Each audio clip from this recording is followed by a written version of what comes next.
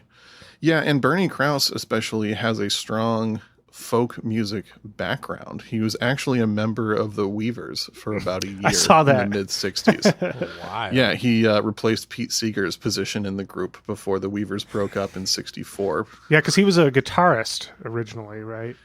Yes. And yeah, his relationship with folk music, I think, shines the strongest on this record because there's a strong kind of folk pop element going on, which some people consider to be kind of a sellout move with the pop songs on here. But I mean, this record does not play like an album that was, made for the radio kind of thing. It's still deeply weird in presentation. If it's a money grab, it's a really bad money grab. Yeah, and that was not their intention from anything that I have read. It reminded me a little bit of Mason Williams. You guys know who he is? Yeah, a little bit. Classical Gas, the famous instrumental piece. Mm-hmm. That album, I think it's called the phonograph record, Mason Williams phonograph record. That album is like all over the place and kind of quirky and bizarre too. And it's like he was trying on a bunch of different hats, and you see the result of that. And I feel like that's what this sounds like too. Yeah. And, they've stated that was kind of the intent of this record, is they had all these pieces that they wanted to put onto a record, and there was an attempt to combine all these radically different sounds into one album. And the common critique is that they did similar things on their previous 2 records, but they did a much better job of kind of seamlessly blending these different styles, whereas this one is a stronger like musical juxtaposition where there's some common threads throughout, but they have a much wider spectrum of genres that they cover in here. I also want to mention real quick that the vocal loops from that song are from an elder of the Nez Perce tribe from Idaho named Elizabeth Wilson.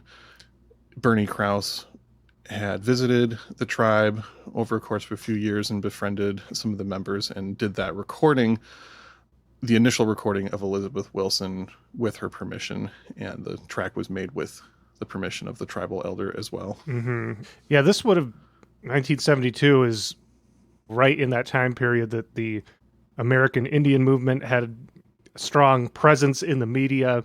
So I'm guessing he had his reasons for wanting to draw attention to indigenous peoples. Yes, and some of the reasons behind that will also become more clear as we dive into some of this bio. So there's a lot of information I would like to cover. So I'm going to do just a little bit of their early bio real quick before we jump into another song, if that's all right with you boys. They're a salesman, right? Salesman. No, not at all. I think they were. Well, I mean, yes. Okay. They were salesmen for a little bit. At the beginning, they're not like salesmen who made music as, like Irv Tybel from the Environment series kind of thing. Oh, no, they were more like door to door, In a way. knocking on doors, trying to sell Moogs. Let's get into it. So, Beaver and Krause. That is Paul Beaver, who was born August 14th, 1925, and Bernie Krause, who was born December 8th, 1938. Wow. So Yeah, I didn't realize. not the same age. Yeah, kind of a significant age difference in the duo. So Paul Beaver was a session organist and sound effects artist in the 50s and early 60s. Notably, he worked on sound effects for the movies Creature from the Black Lagoon and War of the Worlds. Oh, wow. He also recorded a duo record with the incredible drummer Hal Blaine in 1965, an album called Psychedelic Percussion. That's a really cool dollar bin record if you can find it anymore. That's just, amazing drumming mixed with some cool psychedelic synthesizer sounds from 65. Bernie Krause was working as a studio guitarist, as we mentioned, in the 60s around the New York and Boston areas. And he was in the Weavers from 1963 to 64. And then shortly after the group broke up, he moved to the West Coast and began experimenting with synthesizers. I read that he briefly even did some session work for Motown. I believe it. He was born in Detroit and was working as a studio engineer and producer in the Ann Arbor area while pursuing an undergraduate. Mm-hmm. Okay, that would make sense then. He was probably going door to door, seeing if anybody wanted to buy any guitar parts. I have no record of that being a fact, but if you would like to believe it, that's it's canon. It's fine with me. Okay, it's canon now. So in the mid-60s, a guy named Jack Holzman from Elektra Records introduced Beaver and Krause, as they were two of the only people he knew interested in this burgeoning synthesizer technology. So this was 1966 when they met and started working together. And they pooled their resources and bought an early Moog synthesizer, which at the time cost them about $12,500 in the mid-60s. Yep, I had seen that it was like almost all of their combined life savings that they spent on this Moog. Yeah, it was like buying a house. Yes. Yeah, absolutely. They were committed. So after purchasing the Moog and spending a lot of time working on these early synthesizer sounds, they worked with legendary composer Mort Garson on an album called The Zodiac, Cosmic Sounds. And then shortly after this, they became the official West Coast sales reps for the Moog synthesizer company. And there it is. That's what Jeremy was waiting for. Told you so. Yes. They're actually a very big reason why the Moog and synthesizers in general became popular around that time period, because they were the ones not quite going door to door, but using all their connections in the music industry to promote this instrument. And it quickly started taking off for people. I heard they lived next door to Mickey Dolenz and went and knocked on his door. Oh, I mean, I know that they I made that convinced up. I'm sorry. the monkeys. I can't. Oh my God. Wow. Jeremy, you're fired. Peter and I are the only ones left to talk about this record for the rest of the episode. I'm sorry. I've got a lot of notes and I don't need anybody derailing me. All right? Sean, do you have the sound effect of the guy falling into water to oust Jeremy here? No, I deleted that one. I'm sorry. It would have been perfect. Feeling mischievous. It's Halloween. I'm sorry. Fair enough. You can stay.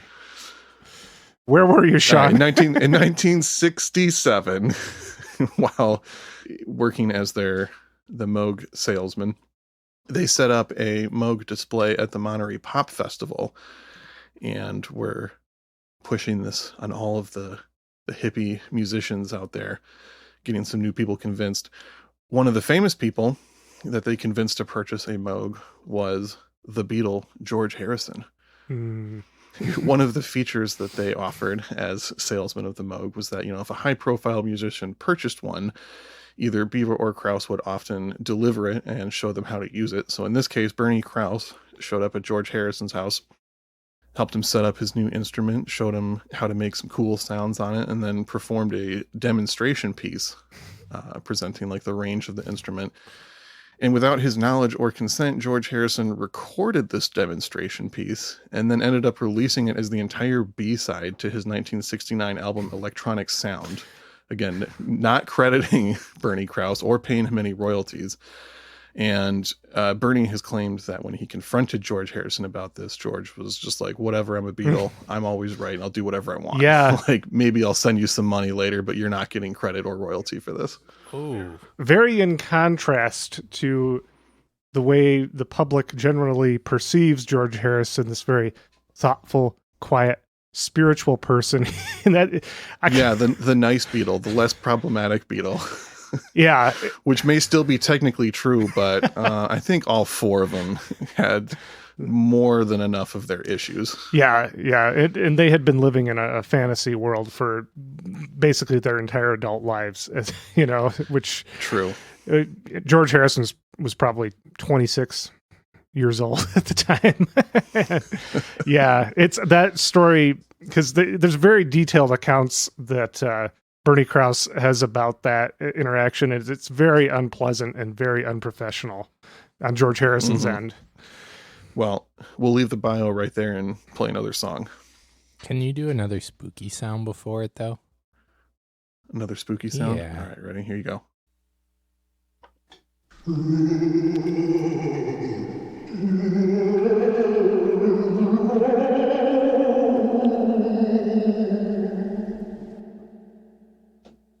We're going to play Side A, Track 1, Looking Back Now. This was written by Bernie Krause and Adrian Anderson, who was a songwriter that notably worked with Barry Manilow, Dionne Warwick, and Melissa Manchester. The vocals are by Bernie Krause, plus the Beaver and Krause Celestial Choir. Where does all the time go? Like in a dream, I see myself. Oh,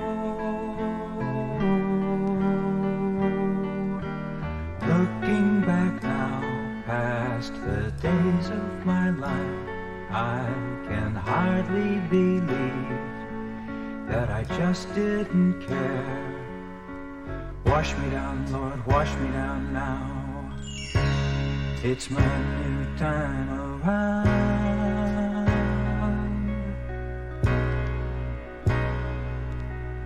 Wash me down, Lord, wash me down now. Give me one more time around.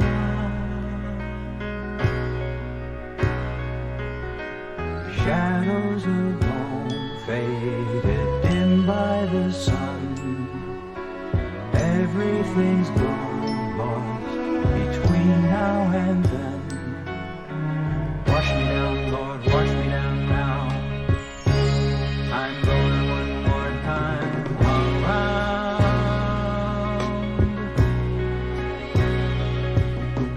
Wash me down, Lord, wash me down now.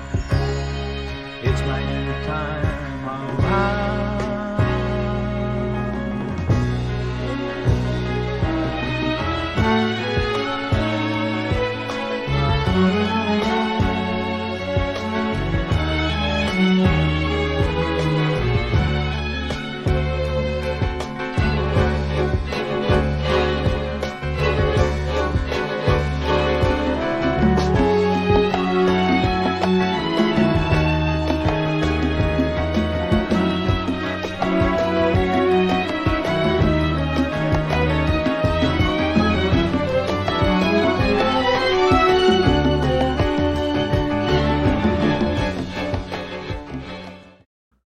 Once again, a very polarizing track on this record. A lot of people have said that they really don't like Bernie Krause's vocals, but for me, I love it. And that's one of my favorite tracks on the record. I also love all of the string arrangements that kind of take over midway through the song. Mm-hmm. This whole album is arranged by a guy named Jimmy Haskell. Yeah. Either one of you remember what other record we talked about that he arranged? It wasn't Hamilton, Joe Frank, and Reynolds, was it? It was. Okay, yeah. Good deal. He also worked on a couple Kenny Rankin albums, as well as Glenn Campbell and many other pop, soul, and country artists from the time period. I kind of liked in the first part of that song, I like that it could pass as a 1980s Lou Reed song. But You know, I had not thought of that until you mentioned it while we were listening to the track, and you're completely right. Yeah. yeah, It's funny because I was sitting there thinking, the vocal might not be great, but there's something that it reminds me of that I like. And then Jeremy said that, and bingo, that was totally it. And Sean, I don't want to take credit for it, but Sean did say he's just waiting for that Bernie Krause Metallica collaboration. And Jeremy said it'll be called Boo Boo. Yeah. It's the thing I didn't know I needed, but now that's all I want. Could still happen. Yeah, he's still out there. He's 82. He's still ripping it, It could happen. Is it likely or necessary? No. I didn't like the string part that comes after the main song part. It just feels kind of pretentious to me. Like, ooh, we're going to change the tempo here. And oh, here's a key change. And I don't know. Didn't do it for me. I like them. I guess I can see that I don't know that it really had a whole lot to do with what was happening earlier in the song. Like, it does just feel like kind of married together without much reason for you. Yeah. Yeah. I can see that argument, but just as a standalone thing, I was enjoying how those strings sounded while we were listening just now. I like listening to the album as a complete piece, and there's songs that you start to get lost in, and then as soon as you get lost, it suddenly is completely different, and I love that about it. But like we said, that is the one thing that really divides people on this record. You want to jump back into some more bio? Yeah, tell us about Mickey Dolenz. All right. So apparently it was true that he sold one to Mickey Dolenz. It just didn't go down like Jeremy said. So to further complicate and convolute things. Yeah. So we were in 67 and 69 with the George Harrison thing and them selling the Moog synthesizer. Another notable thing around that time in 1968, they released an influential album called The Nonesuch Guide to Electronic Music. This was a box set of a kind of demonstration record of the synthesizer and its capabilities and tonal palette. And for a lot of people, it was the first time they'd ever really heard synthesizers, and was a big part of what kind of sparked the growing interest in this new instrument. So as a result of all these things, over the next few years, Beaver and Krause became some of the most in-demand session musicians, playing synthesizers and sound effects on countless music and film projects, sometimes working 80 hours a week on various projects. So some of the musicians that they'd either inspired to purchase a synthesizer or just were playing music on includes the Monkees, because as Jeremy said, they convinced Mickey Dolenz to buy one, and he was a early famous person who was very interested in the synthesizer sound.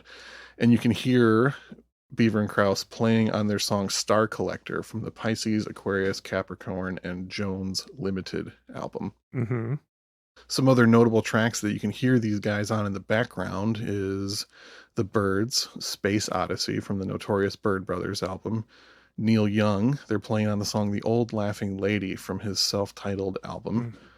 They're on the song Cool, Cool Water by the Beach Boys from the Sunflower album. They're on The Doors' Strange Days. Wow. And they also contributed score and sound effects to films like The Graduate, Cool Hand Luke, Rosemary's Baby, Catch-22, Invasion of the Body Snatchers, and they also worked on some television, including The Twilight Zone and Bewitched.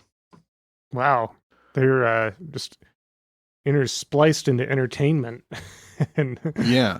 These two guys are, in that group of incredibly influential musicians that most people have never heard of, but you have definitely heard their work in many different areas. One quick thing about their session working with the Doors, Bernie Krause stated that the result of them doing that inspired him to vow to never touch drugs again, because they were supposed to come in and do a handful of overdubs to all these tracks. So they got to the studio, set up, were ready to go, and then the Doors came in and wanted to record some more stuff before the studio musicians added to it. And he said he just sat there all night watching them get like more and more fucked up and less able to play their instruments.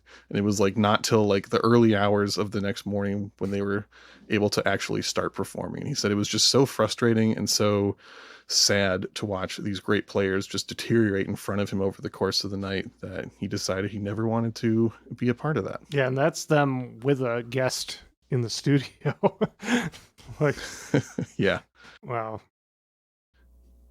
So that takes us to the late 60s, early 70s, and due to the rise of their influence and popularity, they were signed initially to the Warner Brothers subsidiary 7 Arts, and they released an album called Ragnarok in 1969.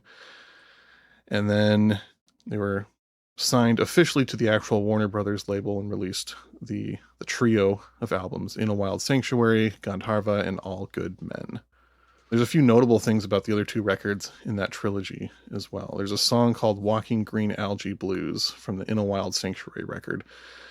And that is the earliest or one of the earliest musical pieces to feature a long segment of animal sounds as components of the orchestration. The concept required them to gather their own recordings of wildlife because at that point there wasn't a lot of available, sound effects and recordings that they could get their hands on. So Paul Beaver was unwilling to get down and dirty and go out into nature and explore for these samples, so Bernie Krause took that on, and in 1968 he ventured out into the woods to collect audio samples, which in turn sparked a lifelong passion for recording natural soundscapes that we will talk about a little bit more later on. Another interesting song from the record In a Wild Sanctuary, there's a track on there called Spaced, which features a synthesizer note that expands into a giant glissando and then resolves on a major chord at the end. And this whole concept was basically ripped off, copied note for note, and condensed and then reused as the famous THX sound logo that you hear before just about every movie in theaters. Oh, far out. That was used Yeah. in the movie When a Stranger Calls as well. Mm-hmm. Mm-hmm. 1978. Wow, I didn't know that Beaver and Krause originated that. Yeah, the secret influencers, I'm telling you. We're now getting into the early to mid 70s. After this record, All Good Men, came out in 72, they were working on a few new projects when, unfortunately, Paul Beaver collapsed on stage at a performance in LA in January of 1975 and then died the following day of a cerebral aneurysm. Mm. Yeah. Yeah, I didn't realize that he had died so long ago until I was looking into this. Yeah, I was not aware of that either. I was like, oh, I want to know what these guys are up to now. And I'm reading all that stuff about all the things Bernie Krause is doing. And it's like, what happened to Paul Beaver? Oh no. Yeah. Died a very long time ago. Yeah, not too long after this album. A few years. Exactly. So they were in the middle of working on 2 different projects at that point that Bernie Krause eventually finished on his own in memory of Paul. And those are the albums Citadels of Mystery that Bernie Krause released on Tacoma Records in 1979.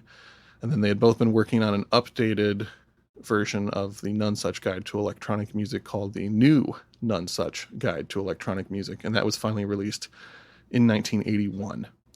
Coma, is that John Fahey's label? Yeah. That is John Fahey's label, which is another thing I wanted to mention. If you dive into some of this fringe folk music, especially American Primitive, you'll find that there's actually a pretty strong connection between ambient, experimental, and soundscapes along with folk music. So there's an interesting precedent for this kind of stuff.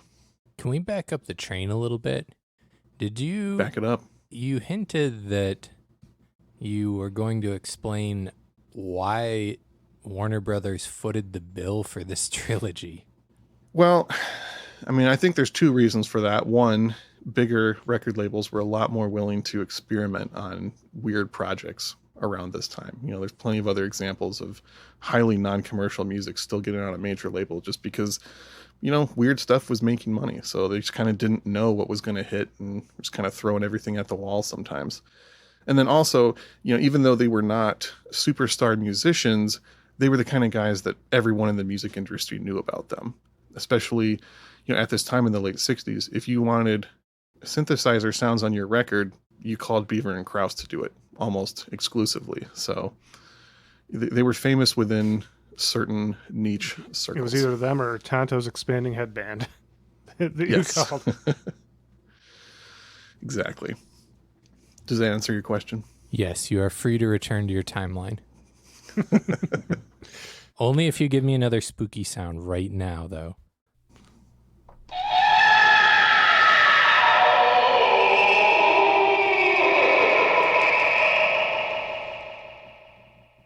Thank you. So in the late 70s, after completing the projects that Paul Beaver and Bernie Krause were working on, Bernie retired from the music business.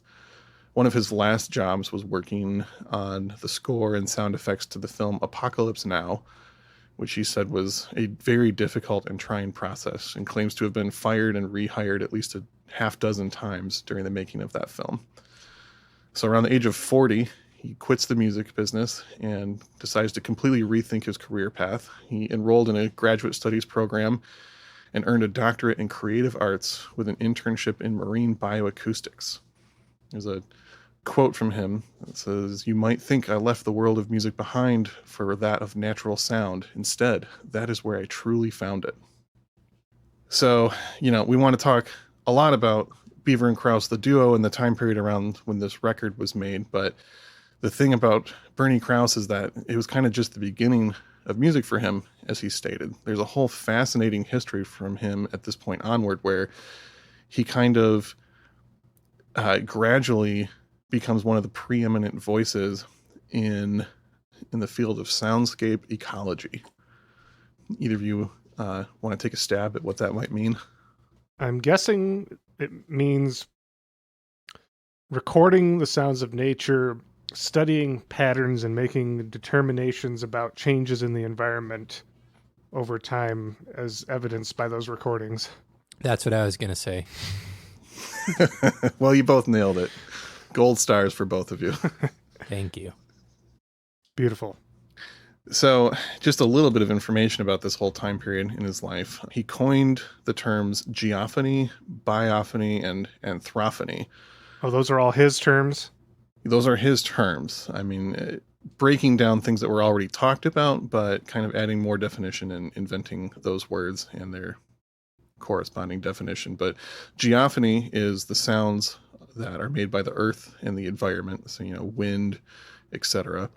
The biophony is basically all animal sounds, and the anthrophony is sounds made by humans or human-made technology. Mm-hmm. So a lot of his soundscape work, he's traveling to these remote locations, preferably ones that are completely devoid of any human sound, and especially areas that have remained untouched by human expansion for thousands of years. Devoid of anthropony. Yes, that's his goal, is to find those places and make accurate recordings of the soundscape. So there's a lot of information about this. Good places to start. There is a TED Talk with Bernie Krause where he kind of goes over this part of his life and his work out there creating these soundscapes and working in soundscape ecology. There's also a book that I have read most of at this point. I was trying to finish the whole thing this weekend before recording this episode, but a book came out in 2012. It's called The Great Animal Orchestra: Finding the Origins of Music in the World's Wild Places, which I highly recommend. During this time period of his life, in the book, etc., he's talking a lot about how sound relates to wildlife conservation, and he has some very interesting theories on how wildlife communicates and how it is much more organized than was initially perceived, especially when he was getting started in this in the late 60s. He also has some really interesting theories about how natural sound is the original inspiration for all human music. I could see that. That makes sense. Yeah. Yeah, everything he talks about is just like, oh yeah, that totally makes sense. And I guess I've kind of thought about that, just not in the way that he's describing it. And he goes real far with that. There's a lot of really interesting ways to look at the world around us.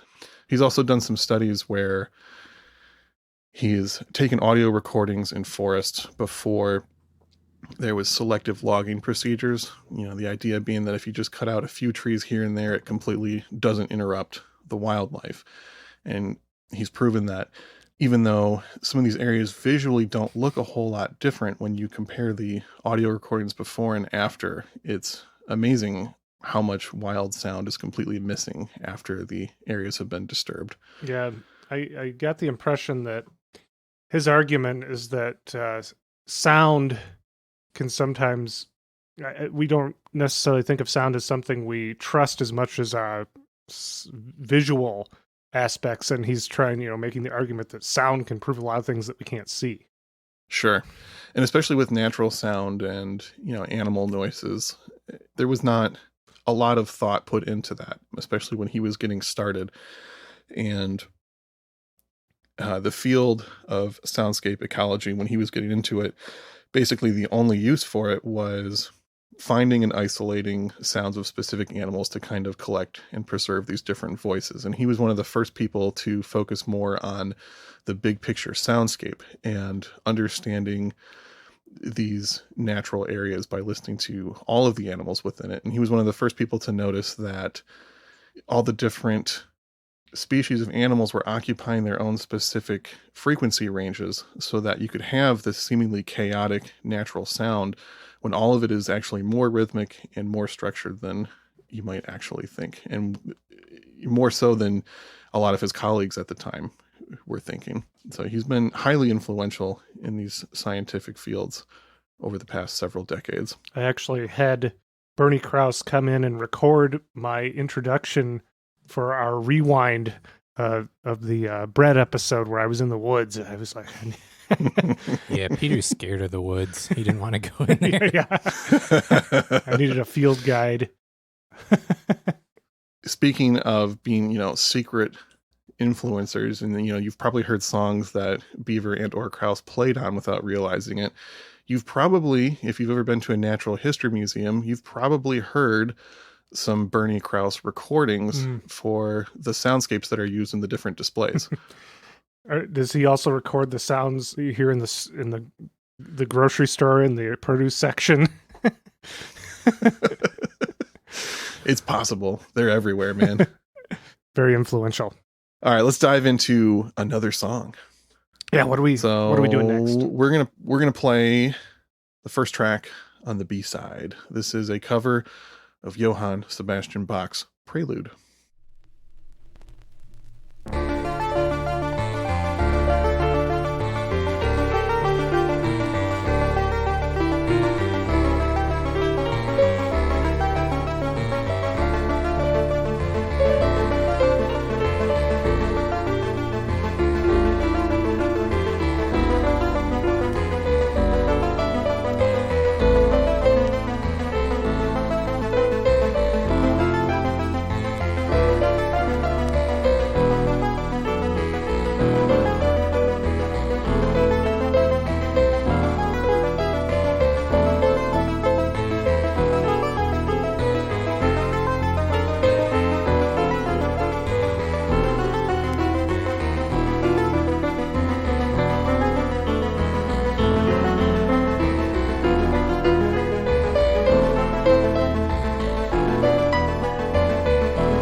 See, that song tickles this genre of record that I'm just not into, which is Bach or other Baroque type classical being performed on synthesizers. Switched on Bach. Yeah. Yeah, there's like a whole range of those records out there that I don't get. They're right over my head as to why people enjoy them, but somebody enjoys them. Yeah, that's the oddities section of dollar bin collecting. The stuff that you're either buying because you genuinely like this weird oddball stuff, or often people just collect it just to have strange things. But yeah, you're right. There was an interesting trend around this time period, especially from the great Wendy Carlos, of doing these classical synthesizer crossover records. And, that's probably the reason why they have that element on here as well. Also has some nods to the Synergy project that we covered early on in season 1. Definitely. And continues to just show the wide range of influences that are present on this record. Yeah. Very disparate album. Mm-hmm. Mm-hmm. It's like a mixtape. So we mentioned the cover art being cool. Either one of you guys want to describe what's on there? There is a big stone fish head, right? I don't know if it's made of stone or if it's just a giant fish, but yeah. I gotta pull it up real quick. There's elements that jump out at you right away, and then some things that you don't notice until you take a real close look at it too. There's the giant fish coming out of this kind of sea of green forest next to this castle of sorts. Yeah. And then if you look real close, the fish is like leaping out of this forest to try and eat a hot air balloon. And then the moon, it kind of looks like a large fish eye on there. So it's a highly surrealistic, interesting cover art.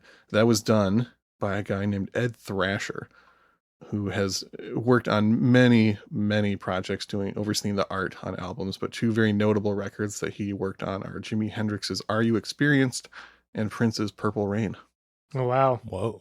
Looks like he also Yeah. did Van Morrison's Astral Weeks. Interesting. Yep. Bernie Krause collaborated with Van Morrison a couple times as well. Oh, really? Yep. He has worked with everyone, hasn't he? It's true. All over the place. Real quick, I want to mention some of the session players that are present on this record. It's a lot of jazz and rock based session players from the West Coast. Some of these guys are Wrecking Crew members. You got Howard Roberts on guitar, Al Casey also on guitar. You got Victor Feldman on percussion, Ray Pullman on bass, Frank Capp on drums, and Mike Lang on piano. As I mentioned, there's also Adrian Anderson, co-wrote a couple of the songs on here and does some lead and backing vocals, which is interesting because she was primarily a songwriter. There's only like 4 records where you can hear her singing on it, and we're going to hear some of her vocals in a little bit on the final track. Mm-hmm. Yeah. But I like her vocals. I do too. I like the folk pop songs on here. And I also wanted to mention that especially the songs where Bernie Krause is singing, for some reason, remind me a lot of the soundtrack to the more recent Halloween-themed cartoon Over the Garden Wall, which is a favorite here at the Hartman House, and we rewatch it every year. But that one has a lot of surrealist vibes and these kind of like Tin Pan Alley style songs at times, and this kind of like weird surrealist folk pop influence. And I feel like this album matches that vibe in a interesting and unexpected way. Very cool. Very, very cool. So you guys want to hear about this playlist that I made to accompany the episode? There better not be any 10cc on it.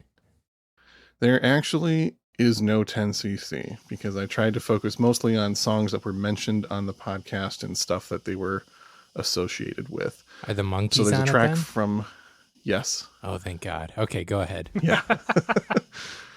Mickey Dolenz is on the playlist right after having his door beat down by Bernie and Krause and forced at gunpoint to buy a Moog synthesizer. That's how I remember it too. Yeah, exactly. So you got a track from the Cosmic Sounds album by the Zodiac. There's a track from Hal Blaine's Psychedelic Percussion. Neil Young song that we mentioned, The Old Laughing Lady. The old laughing lady. There's some Beaver and Krause material from In a Wild Sanctuary. The song Spaced from the THX sound logo that we talked about. Walking Green Algae Blues with the soundscape mixed in. Mystic Moods Orchestra, who Paul Beaver played with on a couple of different records. I've said before, it's one of my favorite dollar bin cheese thrift store groups to collect. There's some Quincy Jones on here. There's a famous sample at the beginning of the track Ironside that you'll recognize from hip hop, and that synthesizer was played by Beaver and Krause. I am Ironside. Not quite. That's the one. Nailed it. Beach Boys track that we mentioned is on here. I also put a track from the Jackie Lomax album, Is This What You Want? Beaver and Krause both played on all over that record. The Doors are on here, and the Monkees, Star Collector from Pisces, Aquarius, Capricorn, and Jones Limited. You can find this playlist as well as all of our other playlists on Spotify. Just search I'd Buy That Podcast, all one word. Wonderful. Thank you, Sean. And don't forget, listeners, you can always check out our Patreon, patreon.com/I'd Buy That Podcast. You can help us out and receive bonus content in return. Patreon.com/I'd Buy That Podcast. But of course, if you financially can't support us, you can always just tell a friend about this wonderful record collecting podcast that you listen to and hang out with us, your buds, every week. Word of mouth is a great way to advertise. The best form of advertising, they say. So whenever you're standing around the water cooler at work talking about podcasts, drop us in there. Do you think that's how Beaver and Krause sold so many? You think it was word of mouth? I think that was actually a large part of it. Wow. Wow. We could learn a thing or two from them. It's true.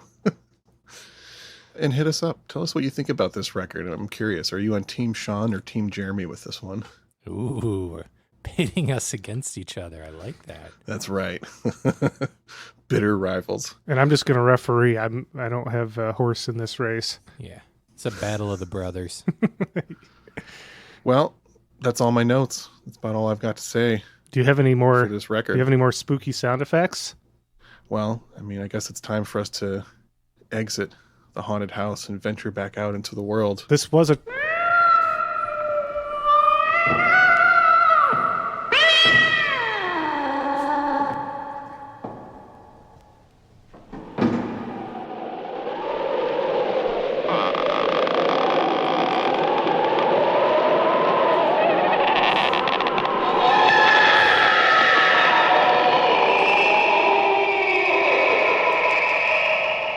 Sean, I think your cat Philly Boy Roy didn't want me to leave. It's true. Can never leave this haunted house again. This is a truly haunted record that you brought us, Sean. I think so. Truly, truly legendary, truly haunted. Well, thanks for listening. I've been your host, Sean Hartman. I've been your host, Jeremy Ruggles. And I have been your host, Peter Cook. What are we leaving on again, Sean? It's one that Adrian Anderson sings on? Yes, we are going to leave on the title track, All Good Men, co-written by Anderson and Krause, with vocals by Adrian Anderson. Excellent. We'll see you next time on I'd Buy That for $1. Hashtag Team Jeremy.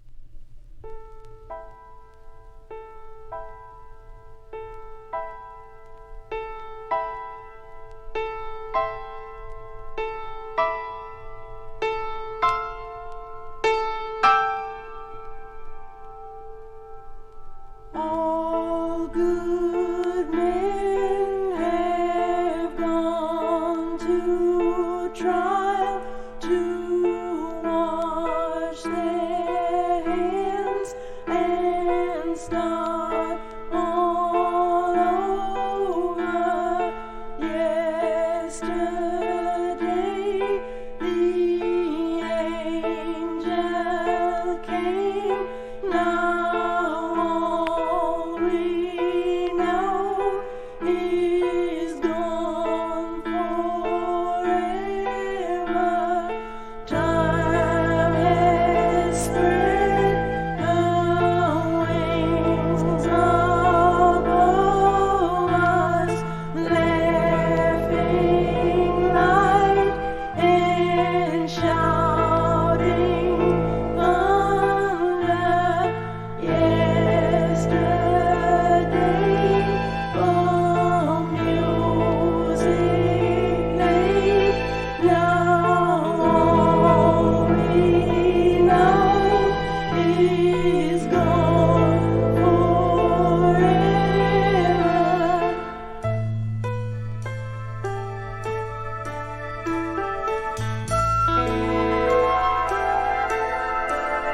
what I say.